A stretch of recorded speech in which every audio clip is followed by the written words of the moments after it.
Have you ever played Donkey Kong 64 and said to yourself, this game is alright, but it's just missing something? No, not the Tag Barrel Anywhere mod, something else. This game could just really use more collectibles. What's that? You've never said that before in your life? Well, of course you haven't, because no sane or rational individual would ever want to play Donkey Kong 64 with more collectibles. So today we're going to be playing Donkey Kong 64 with more collectibles. We'll be completing not one, but 2 retro achievement sets, and then pulling off a trick to go beyond the perceived 201 golden banana limit. And like usual, this isn't going to be a 101% guide, but we're just going to be focusing on the new tasks at hand. So with all that established, let's expand our adventure. Naturally, we begin our journey by listening to the DK rap in its entirety, and that'll get us our first achievement. And then our second achievement is available immediately after the intro cutscene. You have a Floor is Lava style challenge where you start from inside DK's house and make it all the way to Cranky's hut without ever touching the ground. It is possible to do this with Donkey Kong, but just make your life easier by coming back here later with Tiny. After making our way through the training barrel sequence and into DK Isles, we then have our first 2 missable achievements. Jump Up Superstar requires you to grab the rainbow coin on top of the Angry Aztec lobby before making Diddy's rocket barrel appear. The trigger for the rocket barrel is the lanky pad under this rock nearby, and stacking these same rocks with Chunky before swapping to Tiny or Diddy is going to be the easiest way to reach the banana coin. Then missable achievement number 2 revolves around the very same rocket barrel. You're going to have to capture the banana fairy on top of King K. Rool's ship before you learn Tiny's monkey port ability in the crystal caves. The game is designed to prevent you from accessing the top part of the ship early, but there is a slight oversight. By lining yourself up at roughly the opposite angle of where the arms bend in, you can hold forward in A, and when you get cancelled out of the ability, you'll have just enough room to fall forward and land on the arm. After that, you don't have any more missables until Fungi Forest. Where the lights are requires you to grab the golden banana in the barn's attic at night with Diddy Kong, but without playing your guitar. So in other words, you have to do it in the darkness. And the best strategy that I could think of here was to just walk slowly while shooting repeatedly to light up the path. Definitely upgrade your ammo all the way first though, because I needed almost all 200 shots. Then we have Jane Stop This Crazy Thing, which is probably my favorite achievement in the entire set. You have to complete the minecart mayhem minigame while being at max speed the entire time by holding Z. You can do this in Creepy Castle as well, but that one's 60 seconds instead of 45. Inversely, this minigame does exist in Jungle Japes, but you can't do it there because it's only 30 seconds and therefore deemed too easy. The TNT barrels are always going to try to close in on you at every junction, so you have to figure out when to change tracks.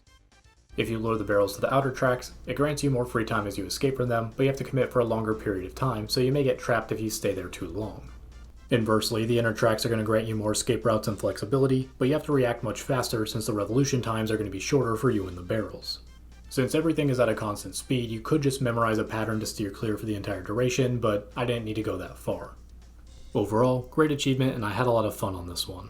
But moving on to Crystal Caves, the next missable achievement is much more of a challenge, because you have to grab the golden banana in the moving ice maze without taking any damage, and without playing your instrument.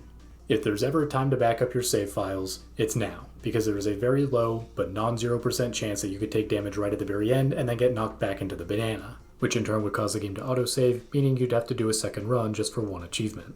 But this is a very rare occurrence, and worst case scenario you could just moon kick up into Crystal Caves early.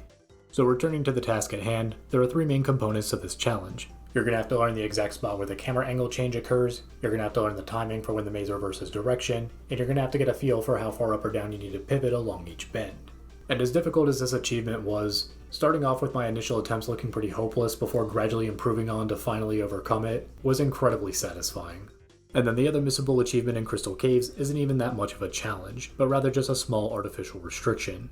And all you need to do is obtain everything needed for a 101% run before you defeat the giant Kasha at the top of the level. But dodging or ignoring the hazards will become pretty easy after encountering it for the second time or so. And for anyone who needs to know, the collectibles that affect the game percentage are going to be your golden bananas, battle crowns, banana fairies, banana medals, boss keys, and company coins.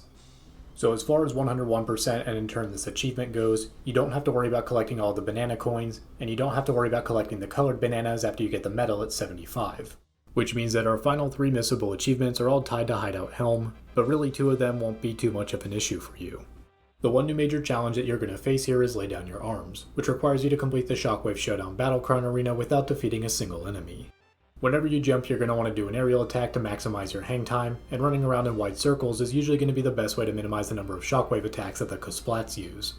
You can also make use of a glitch where standing at the very edge of the arena causes the enemies to be unable to detect you, but they may still randomly run into you or randomly use a shockwave, so while this trick is really helpful, it's not going to guarantee you victory.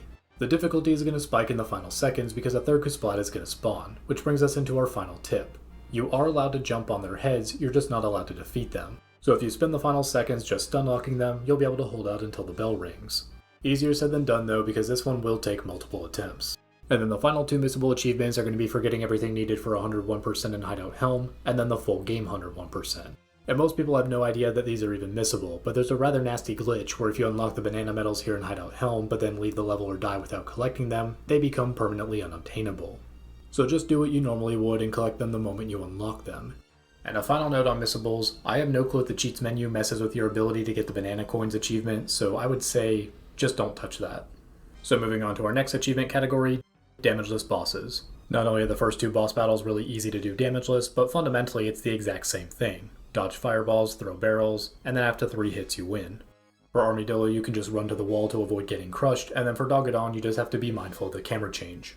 Then in Frantic Factory you have Damageless Mad Jack. From a casual perspective, I always struggled on this boss as a kid, so I was prepared for this to be a really rough experience. Which is why I'm still surprised that it only took me 2 attempts, and the first attempt ended as a result of my own stupidity.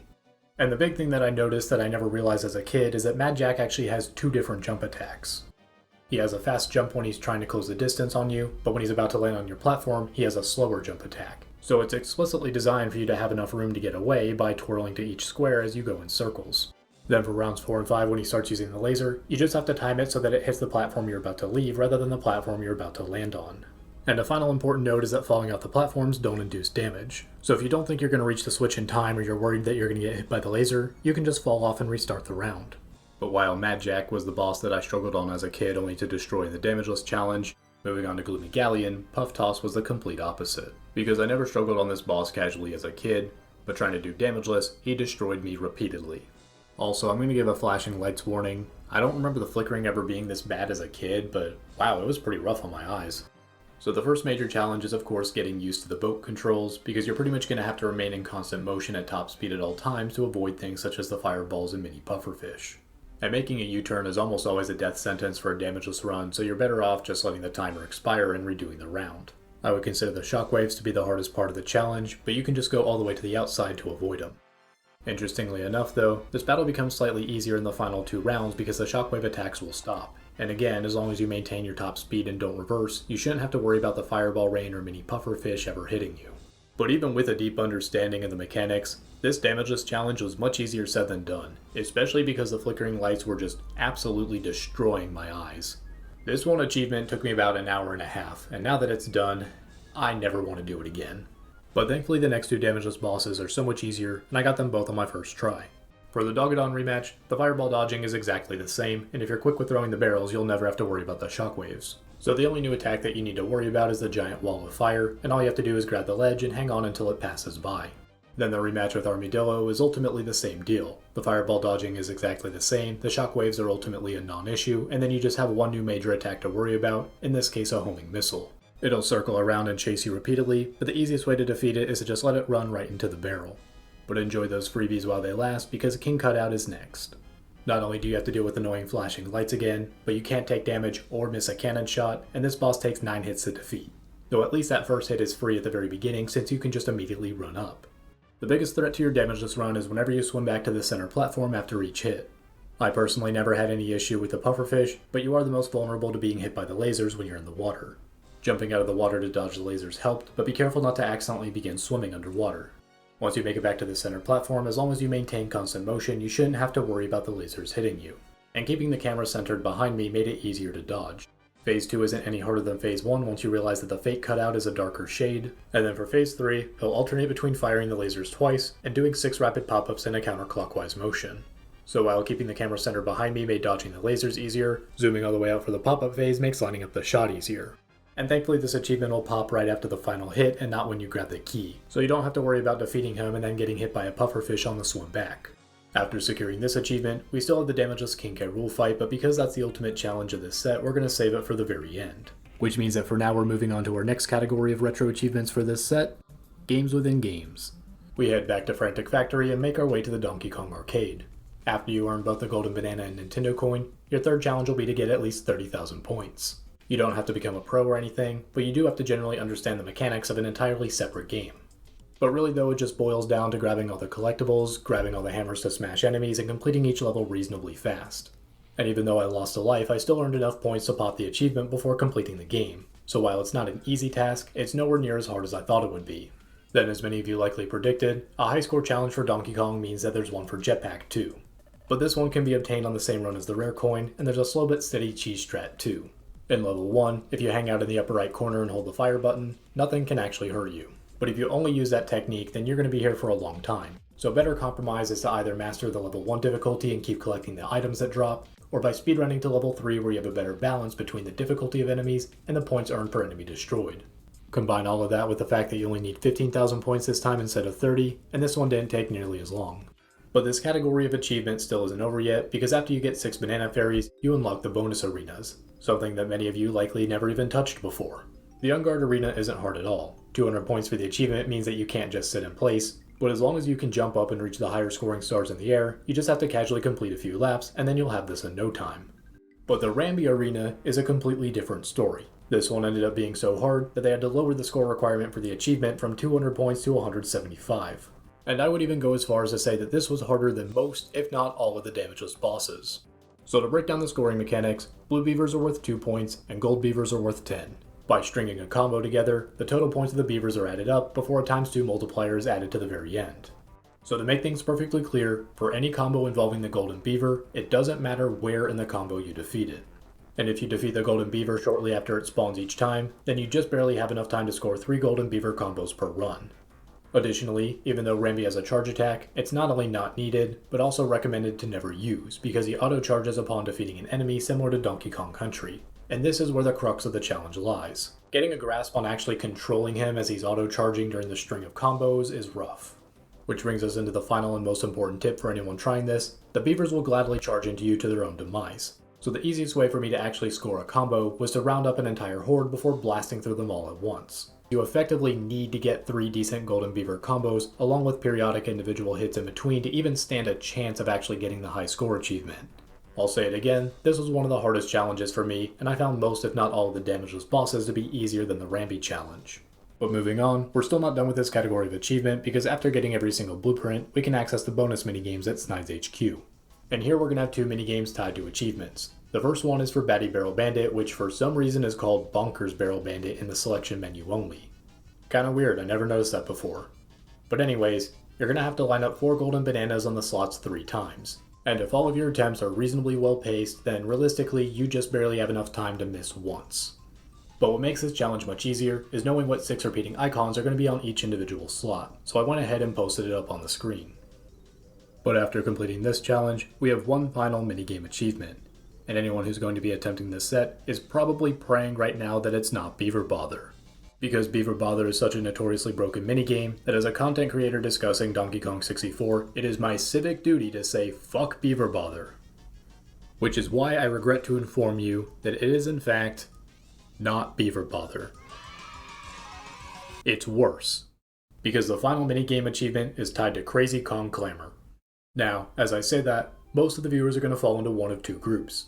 People in Group 1 were just like me until very recently and have only ever experienced this game on an original Nintendo 64. And as a result, you're probably thinking something along the lines of, has this Galaxius guy been smoking banana peels or something? Because Crazy Kong Clamor isn't hard at all, and I had no problem beating it as a kid. So how on earth could he possibly think that it's harder than Beaver Bother? Then you have the people in Group 2 who have experienced the game via some form of emulation, such as the Wii U Virtual Console. And as a result, you understand exactly where I'm going with this.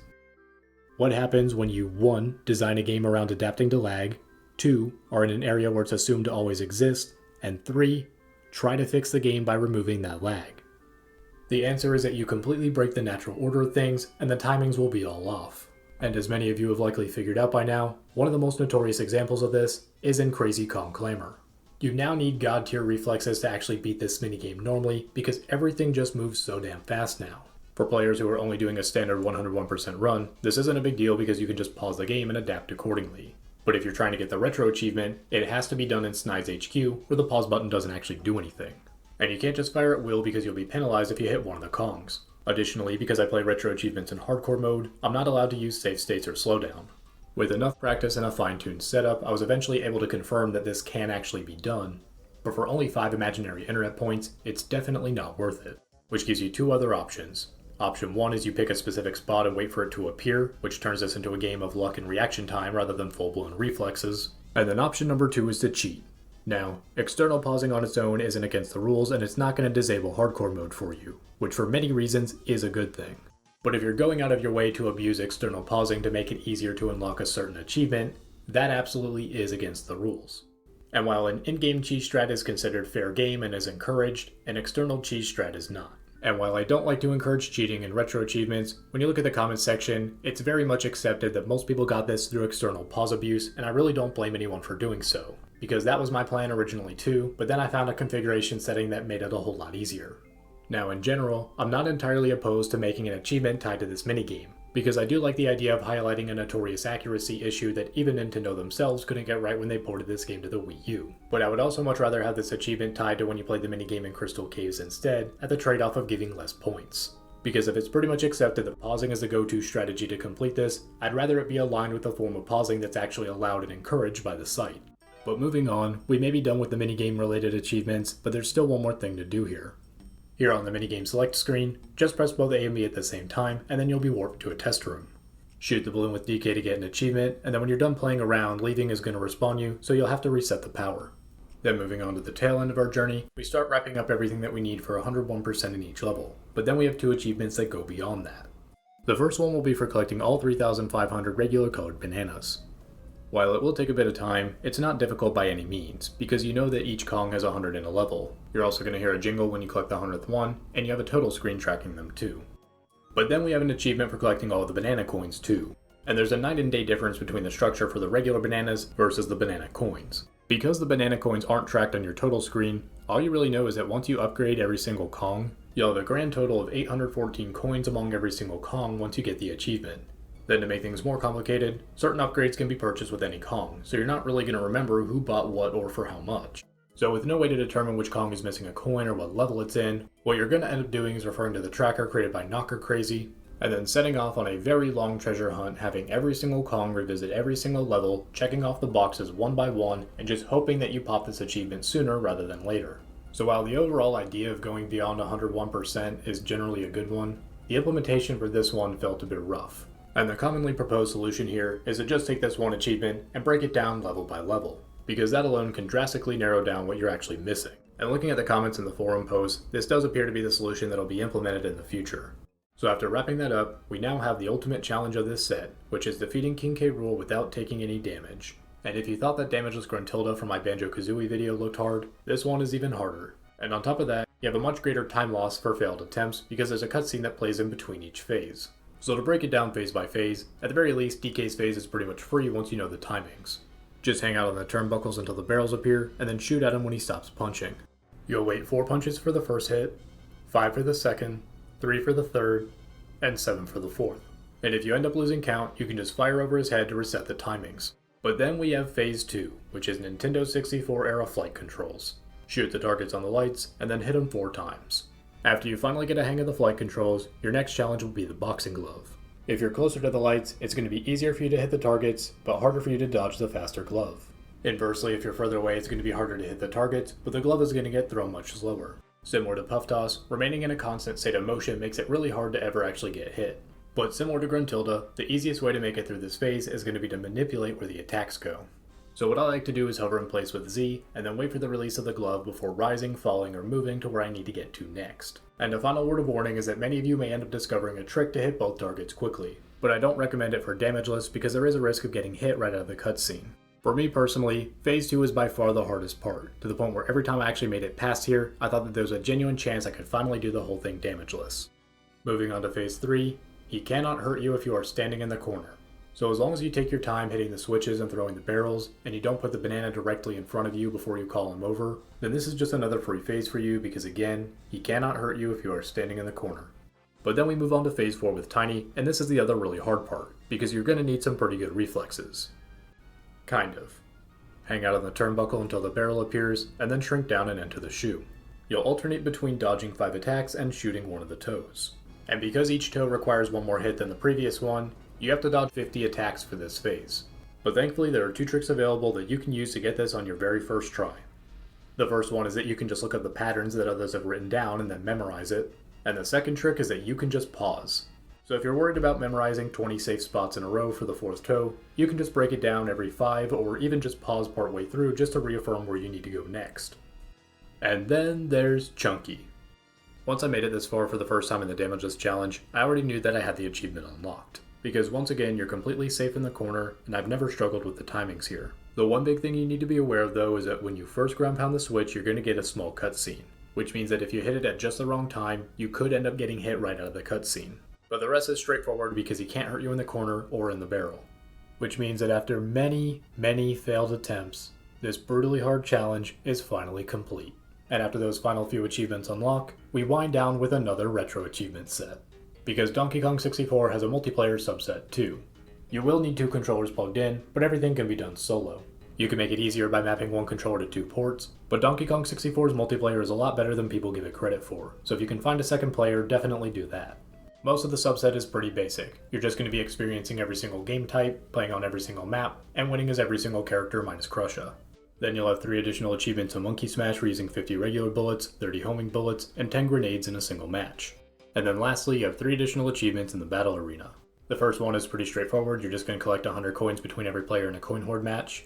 The second one is also pretty simple. You survive a 5 lives match for 3 minutes without anyone pressing the B button, but you can just jump on the enemies to defeat them.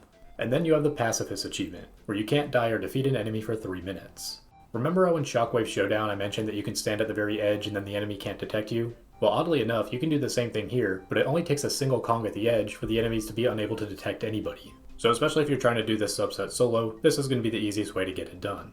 But while the journey is over for RetroAchievements users, I still have one more task at hand. Because I knew what I was going to name this video from the very beginning, but there are actually glitches that let you get more collectibles for the stats screens. So because I don't want to accidentally mislead anybody, we're also going to showcase the intro story glitch and do a max % run. So first we're going to break down the glitch into 5 main phases, and then give a very condensed tutorial at the end so that you can perform it yourself. For part 1, you're going to start the intro cutscene in the bonus menu, and start an external stopwatch at the same time you press A. You'll mash A repeatedly to exit the cutscene as quickly as possible, and if all goes well, the music is going to stop. And this is because the intro cutscene is continuing to play behind the scenes. So now we're going to start abusing the screen transitions from that intro cutscene in the background, which is why we have the stopwatch. Then for phase 2, you're going to view an empty file, but not start the game yet. You'll back out, and then head to either the boss battle or animal arena in the bonus menu. Then at 52 seconds on the stopwatch, you're going to start the battle. This will end up kicking you out because it conflicts with a screen transition at 55 seconds into the intro story cutscene. And now the game also thinks that you're still in the bosses or bonus mode. Then for phase 3, you're going to enter Kong battle and pick either one of the 2 modes. Press start on the second controller so that player 2 joins, start the battle, and you'll be immediately booted out to the results screen. Additionally, that empty file you viewed earlier has now been overwritten. Then for phase 4, head off to adventure mode, and view, but do not start, the file you want to copy. This will somewhat load the data, and now you need to delete a file. A lot of people just delete the run file, but you can pick another slot if you want. Then for the final phase, just hang out on the main menu until the screen fades out. Once you can see the intro cutscene again, reset the power to the console, and then go to the options menu and turn on story skip. Then you select the file that you deleted earlier, and you'll gain the effects of the intro story glitch. And as incredibly complicated as it sounds, I got it on my first try. So here's my extremely simplified tutorial. Feel free to pause the video and take a screenshot if you need it. But now it's time to actually explain what happened when you perform the intro story glitch. The run file that you chose was partially transferred to the new slot. And while the flag data was reset, the integer data carried over. So your golden bananas, colored bananas, coins, upgrades, and playtime all carry over. But the flags, like your character unlocks, banana medals, crowns, fairies, keys, and special coins all reset. But most importantly, the golden banana spawn flags were all reset, even though the golden banana totals were carried over. Which means every single Kong can now go above 5 golden bananas per level. But there is a hard limit because the golden bananas are stored in memory as 3-bit integers, for a range of 0 to 7. So each Kong can hold a maximum of 7 golden bananas per level, but if they try to collect an 8th one, it's going to reset back to 0. Meaning that the real maximum number of golden bananas you can collect isn't 201, but 280. So the goal of the max % run is to reach 280 golden bananas and collect every other percentage altering collectible in the game. You can perform the intro story glitch as many times as you want, but if you only want to reset once, this means you need to collect a minimum of 2 golden bananas per Kong per level. And given that this game is so glitchy that you can both enter levels early and fight bosses early, it really shouldn't take you too long. Additionally, some bananas can be obtained multiple times, but I'm not going to cover that in this video because it's optional. You also have to be careful about a few things so that you don't get locked out of your max % run. Because the colored bananas are carried over, but the banana medals are not, If you obtain a banana medal before performing the intro story glitch, you can't reobtain it, which in turn locks you out of max percent. And the other big warning is a reminder that certain golden bananas have to be collected because they're tied to other collectibles. In Jungle Japes, DK has to collect a golden banana to unlock Diddy, and a second one if he needs to open up the rest of the level. For Battle Crowns, Lanky has 2 different bananas he needs to obtain to spawn the arenas. One from the Hedge Maze and Creepy Castle, and the other from the Vulture and Angry Aztec, which also happens to be a spot for banana duping. Then for the banana fairies, Lanky needs a banana from the Pegs in Jungle Japes, Tiny needs the one from winning the Dark Game in Frantic Factory, Diddy needs the one in the Barn's Attic in Fungi Forest, Tiny needs the one from the Igloo in Crystal Caves, Diddy has one in Crystal Caves 2 for lighting candles, and for the Nintendo coin, DK has to get the banana from the Donkey Kong Arcade in Frantic Factory. So when you're finally done, your new grand total will be 132%, but it'll be displayed as negative 124%. And that's because the value is an 8-bit integer. Normally you would think of this as 0 to 255, but in this case, it's negative 128 to positive 127. Hence the wraparound and climb back up to negative 124%.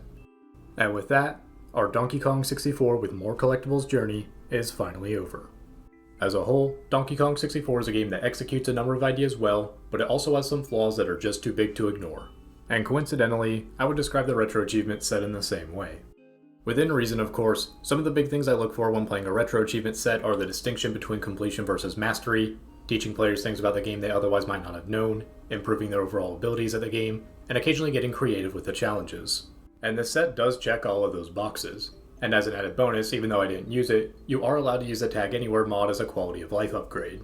But the biggest issues in the set are the ones where I've already said my piece on. The achievements for Crazy Kong Climber and the banana coins are ones where I understand the vision, and fundamentally I agree with, but I'd like to see the structure reworked one day because it just doesn't play out in practice the way I hoped it would. On a final note, I enjoyed overcoming the challenges of this set and had far more good moments than bad ones, but this set is absolutely not for the faint of heart.